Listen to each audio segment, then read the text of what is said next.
знаете ли какво е биохрана? Често казано не. Не купувам биохрана, защото нямам достатъчно средства. Но ако имах, със сигурност бих си купувал най-вече плодове и зеленчуци. Здрасти, казвам се Диан Кръстанов, работя в Мелето. Това е едно магазинче и ресторанче едновременно за най-различни здравословни храни.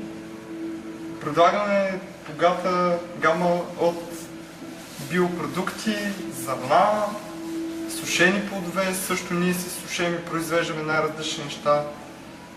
Ами биохраната, това са растения или продукция от растения, които се отглеждат в абсолютно екологично чиста среда, в почва, която е биосертифицирана, т.е. проверена е да не са използвани химикали.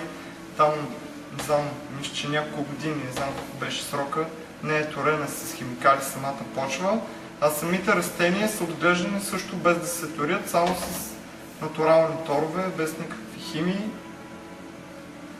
И тази храна в последно време е много ценна, защото навсякъде сме заобиколени от толкова изкуствени плодове и зеленчуци с много съдържащи нитрати и страшно много изкуствени химикали.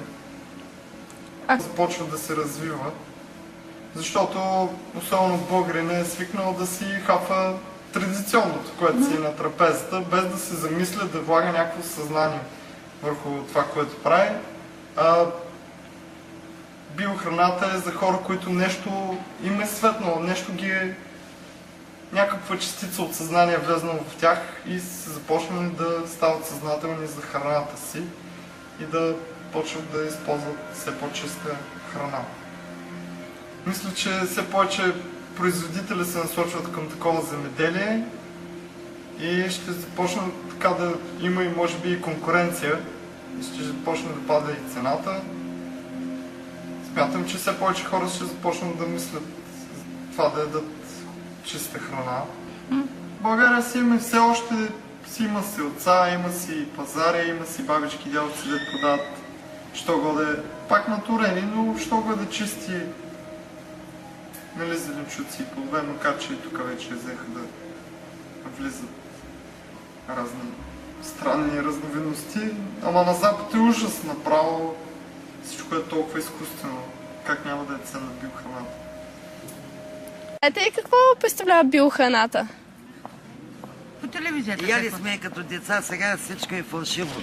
Всичко е ГМО. Био, само рекламата е био, а храните не са. Аз съм Свилен Димитров и съм представител на фирма Весина Агро, която е носител на торовете Сакон. С италианско производство, с основна насоченост към биологичното земеделие. Произвежданите биопродукти, земеделски продукти не можеха да се похвалят с добри добиви. Да, чисти са от гледна точка на използването на пестициди, от гледна точка на използването на минерални торове, но и добивите не бяха достатъчно добри, за да предизвикат интерес от стопаните да се занимават с това.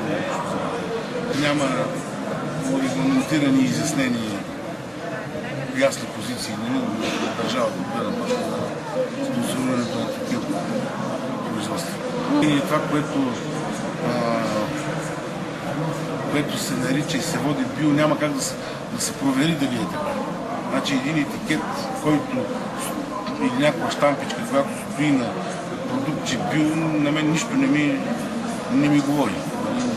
Освен ако не е сертифицирано от някоя авторизирана компания, която да гарантира с това нещо, че продуктът наистина е биологично произведен. И това е малко относително понятие, защото био могат да бъдат и обикновените продукти, стига да се спазват някои норми за приложение на пестициди и на торове. Пак това е малко относително, но пък от друга гледна точка, с прилагането на продуктите на фирма Сакон, пак казвам, нещата могат да се доведат до по-добро качество на продукцията не за сметка на количеството. Тоест, увеличаване на добивите, увеличаване на подобряване на качеството на продукта. Тенденция на времето пазара ще се развива все повече и повече. За сега е, дето се казва, още прохожда, но тенденцията е към развитие на пазар и съответно повишаване продажбата на такива продукти. Ами мисля, че биохраната ще все повече, но хората, които могат да се позволят, по-скоро намаляват. Тук в района е биопродукти. Почти всички са тук, за да произвеждат чисти продукти. Фактически стоят за лична консумация, на пазара не може да се излезе. Защото това са малки количества, които се сеят обикновено. Тук съм и тази продукция, която имаме ние на пазара, и пшеници, и царевици, всичко. Всичко само торени. Изкуствени породи. Вече не може, големите масиви не могат да се поддържат с чиста оборска тора. Биопродукти произвеждат се на малки площи и на пазара, нали, рядко се излиза с такива. Има, нали, разни отделни единици, като единични търговци са водите или земеделски производители, които произвеждат, но те трябва да бъдат обособени в отделни магазини да се продават. Твоите продукти са с естествени торове. Не, честно казвам, не може да бъде с естествен тор. Естествено тор вече почти няма, да ви кажа. Няма нито много коне вече, нито много крави, нито много овце. Да. Това е естествено такова. Продават биохрани, да сложиш такъв и така, че продават такива храни. Има специални изисквания, специални наблюдения, с какво туриш, колко туриш, взема се пробва продукцията. И изисквания са сравнително големи за нас, като казвам. И много пъти се спекулира екопродукцията.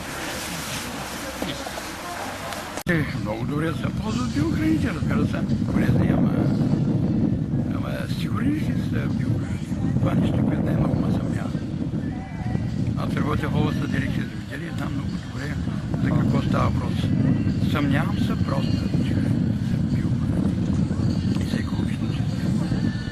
Да. Знаете ли за какво става въпрос с биохрани?